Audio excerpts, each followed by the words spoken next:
Viewers, நான் உங்க மகா பேசுறேன். எல்லாரும் எப்படி இருக்கீங்க? எல்லாரும் ஆரோக்கியமா சந்தோஷமா இருக்கணும். இன்னைக்கு எங்க வீட்டுல மோர் குழம்பு மெதுவடை. எங்க மாமியார் எனக்கு எப்படி சொல்லி கொடுத்தாங்களோ அதை அப்படியே நான் பண்ண போறேன். ஒரு டிஃப்ரெண்டான டேஸ்டா இருக்குங்க, சூப்பரா இருக்குங்க. சரி, அதை நான் எப்படி பண்றேன்னு பார்க்கறதுக்கு முன்னாடி நம்ம சேனலை சப்ஸ்கிரைப் பண்ணாதுங்க, சப்ஸ்கிரைப் பண்ணுங்க. பக்கத்துல பெல் பட்டன் இருக்கும், அதையும் மறக்காம பிரஸ் பண்ணுங்க. அப்பதான் நான் போடுற பதிவெல்லாம் தொடர்ந்து நீங்க பார்க்க முடியும், பயன்பெற முடியும். சரி, இப்போ மோர் குழம்பு மெதுவடை நான் செய்ய போறேன், வாங்க பார்க்கலாம். மோர் குழம்புக்கு தேவையான பொருட்கள் நான் என்னென்ன எடுத்து வச்சிருக்கேன் அப்படின்னா, சின்ன வெங்காயம், வரமிளகா 2 வரமிளகா, 1 பச்சை மிளகா, 2 பல் பூண்டு, மிளகு, ஜீரகம், தேவையான அளவு கருவேப்பிலை, 2 டீஸ்பூனு துவரம்பருப்பு, 2 டீஸ்பூனு பச்சரிசி. இது நல்லா ஊற வச்சு வச்சிருக்கிறேன் அரைக்கிறதுக்கு. ஒரு 1/4 லிட்டர் தயிர், அதை அப்படியே பீட் அடிச்சு மோரா பண்ணிடுவேன். தாளிக்க தேவையான பொருட்கள் பார்த்தீங்கன்னா, நான் ஜீரகம் எடுத்துருக்கிறேன், சின்ன ஜீரகம், அப்புறம் கடலைப்பருப்பு, உளுத்தம்பருப்பு, கருவேப்பிலை, மஞ்சள் பொடி, உப்பு, அவ்வளோதான் தாளிக்க தேவையான பொருட்கள். இப்போ இது எல்லாத்தையும் நம்ம அரைச்சிட்டு வந்துடலாம். மிளகு, சீரகம், 2 பல் பூண்டு, 2 வரமிளகா, 1 பச்சை மிளகா, சின்ன வெங்காயம் ஒரு 10-12 வெங்காயம், சின்ன வெங்காயம் போட்டீங்கன்னா அவ்வளோ டேஸ்டாக இருக்கும். எல்லாத்தையும் நான் அரைக்க போறேன். ஒரு சிலர் என்ன பண்ணுவாங்கன்னா தேங்காய் போடுவாங்க, நான் தேங்காய் போட மாட்டேன். போடாமே அவ்வளோ டேஸ்டாக இருக்குங்க. துவரம்பருப்பு 2 ஸ்பூனு, பச்சரிசி 2 ஸ்பூன் நான் போட்டிருக்கேன். இது போய் அப்படியே நான் அரைச்சிட்டு வந்துடுறேன். இப்போ இதை நல்லா நைஸாக அரைச்சிக்கலாம்.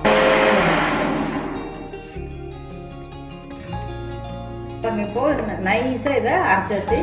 இப்போ நான் இந்த தயிரை அப்படியே பீட் பண்ண போகிறேன். பீட் பண்ணி நல்லா மோராக்க போகிறேன். கொஞ்சம் லைட்டாக தண்ணி ஊற்றிக்கலாம்.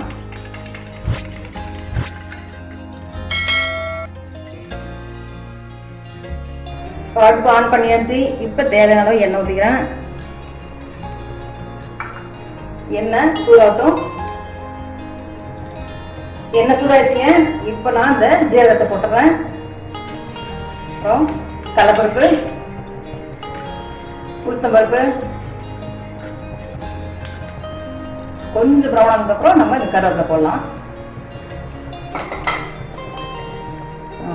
இப்போ ப்ரௌன் ஆயிடுச்சு. இப்போ இந்த ஸ்டேஜில் நான் கருவேப்பிலை போட்டுக்கிறேன்.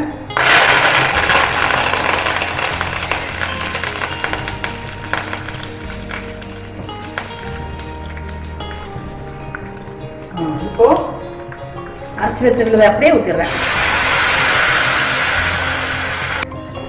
இந்த ஆனியன் வாசம்லாம் பச்சை வாசம்லாம் போகிற அளவுக்கு நல்லா வேகணும். இப்போ நம்ம எடுத்து வச்ச மஞ்சள் பொடி, உப்பு எல்லாத்தையும் போட்டுறேன். அவ்வளோ ஒரு மனமாக சூப்பராக இருக்க போகுது, டேஸ்ட்டாக இருக்கும். சட்டம் உங்களுக்கு வேலை முடியும். 2 நாள் பழசானா கூட அந்த மோர் சூப்பராக இதுக்கு யூஸ் பண்ணிக்கலாம். அந்த மோர் குழம்புக்கு அவ்வளோ டேஸ்ட்டாக இருக்கும். இதில் வந்து வெண்டைக்காய் போடலாம், முருங்கைக்காய் போடலாம். நான் இன்னைக்கு மெதுவடை போட போகிறேன். எங்கள் மாமியார் மெதுவடை செஞ்சு இதில் போட்டு ஊற வச்சு கொடுப்பாங்க பாருங்க, அவ்வளோ ஒரு டேஸ்டாக இருக்குங்க. வாவ் அப்படின்னு சொல்கிற மாதிரி அவ்வளோ ஒரு டேஸ்டாக இருக்கும். கெட்டி ஆயிடுச்சுன்னா ஒன்றும் கவலை இல்லை, கொஞ்சம் தண்ணி ஊற்றிக்கலாம். பாருங்க, நல்லா கொதிச்சிருச்சுங்க, நல்லா கொதி வந்துருச்சு, நல்லா வெந்துருச்சு. இந்த டைமில் நம்ம இந்த மோரை எடுத்து அப்படியே அதில் ஊற்றிடலாம். மோரை ஊற்றிட்டு கொஞ்சம் நுர கட்டினோடனே டக்கு நம்ம இறக்கிடணும். ரொம்ப நேரம் கொதிக்க கூடாது.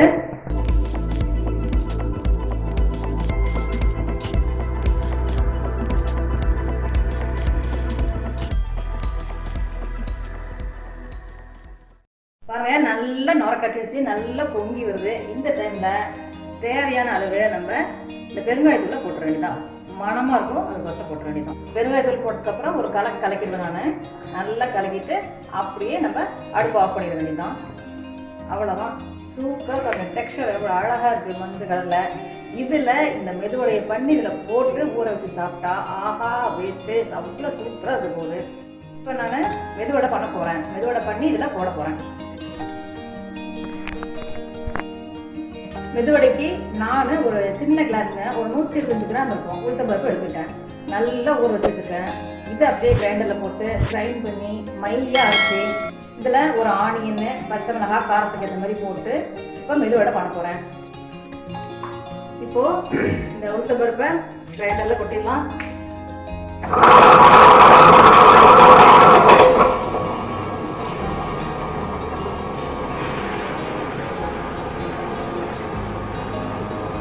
தேவையான அளவு உப்பு நான் போட்டுறேன். இப்போ இந்த அப்படியே மூடி வச்சிடலாம். உளுத்தம்பருப்பு நல்லா கிரைண்ட் வச்சுங்க. மாவு ரெடிங்க.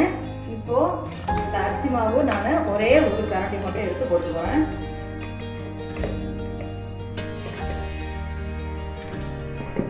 தேவையான அளவு பெருங்காயத்தூள் போட்டுக்குவேன். இது நமக்கு போட போட ப்ராக்டிஸ் ஆகிடும் எவ்வளோ வேணும் அப்படின்ட்டு. அப்புறம் 2 பிஞ்சு இந்த சோடா உப்பு ஆப்ப சோடா நான் போட மாட்டேன். 1 2 அவ்வளோ, அதுக்கு மேலே போட மாட்டேன். ஸோ இதோட நம்ம கட் பண்ணி வச்ச ஒரு வெங்காயம், பச்சை மிளகாய், காரத்துக்கு தேவையானது அப்படியே போட்டு கலந்து போடுவேன்.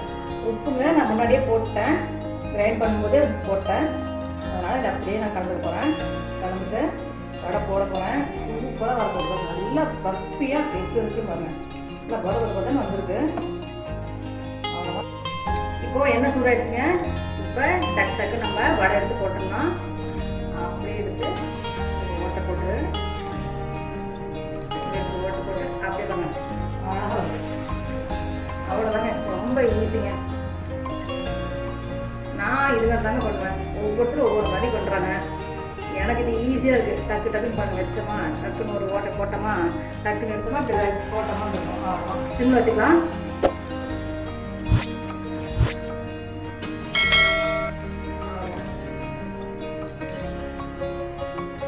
அப்படியே ஒரு ஓட்டை டக்குன்னு எடுக்கிறோம், அப்படியே போட்டோம்.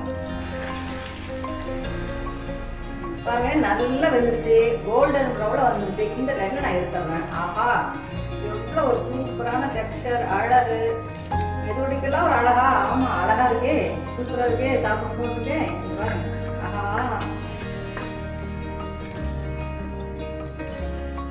அடுத்து செட்டு போட்டுடலாம். அவ்வளோதாங்க. எடுத்து ஒரே ஒரு ஓட்டையை போட்டு இப்படி சுற்றி சுற்றோம்னா அப்படியே அழகாக வந்துடும். அப்படியே எடுத்து போட்டுடலாம். அப்படி அடுத்தது எடுக்கிறோம், போடுறோம், ஒரு தட்டு தட்டுறோம்.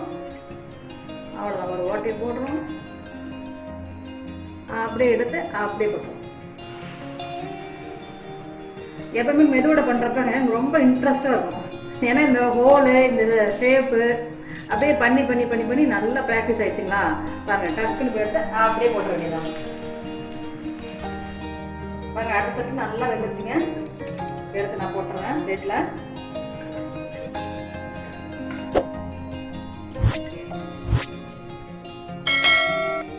அவ்வளோதாங்க, வடை ரெடி. இப்போ இதை நான் அப்படியே இந்த மோர் குழம்புல போட்டுடுறேன். 1 2 எல்லாத்தையும் அப்படியே. ஆஹா, இங்கே பாருங்க எப்படி மிதக்குது. ஆஹா, இங்கே பாருங்க எப்படி மிதக்குதுன்ட்டு. அடடா, சூப்பராக இருக்கு. எவ்வளோ ஒரு அழகா இருக்கு இல்லைங்க. சாப்பிடலாமான்னு தோணுதா உங்களுக்கு? இது அப்படியே நான் திருப்பி போடுறேன். திருப்பி போட்டு நல்லா ஊறட்டும். ஊறுறதுக்கு அப்புறம் சாப்பிட்டு பார்த்தா அவ்வளோ ஒரு டேஸ்ட்டாக இருக்கும்.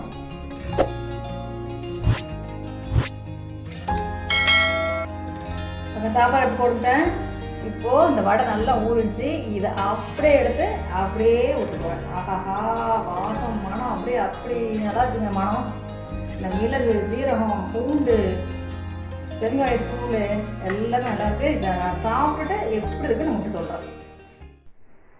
இதை இப்போ நான் சாப்பிட போகிறேங்க. ரொம்ப பசி நேரத்தில் இது அப்படியே பிசைஞ்சு இது சாப்பிட்டோம்னா ஆஹா, தேவாமிர்தம் மாதிரி இருக்குங்க. நான் சாப்பிட்றேன். சூப்பராக இருக்குங்க. மாசம் சான்ஸே இல்லை. இந்த மோர் குழம்பு அவ்வளோ டேஸ்ட்டாக இருக்கு.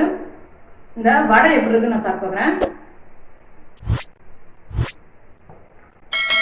வடை சான்ஸ் இல்லைங்க, அவ்வளோ டேஸ்ட்டாக இருக்கு. வடை நல்லா வெந்திருக்கு, நல்லா ஊறி இருக்கு, அருமையாக இருக்குங்க. உங்களுக்கும் செய்யணும்னு ஆசையாக இருக்கா? நீங்களும் செய்யுங்க. சரி, அப்படியே ஒரு லைக் பண்ணுங்களேன். அப்படியே கமெண்ட் பாக்ஸில் கமெண்ட் போடுங்க. சப்ஸ்கிரைப் பண்ணுங்க. பக்கத்தில் பெல் பட்டன் இருக்கும், அதையும் மறக்காம ப்ரெஸ் பண்ணுங்க. நன்றி, வணக்கம். தேங்க்ஸ் ஃபார் வாட்சிங்.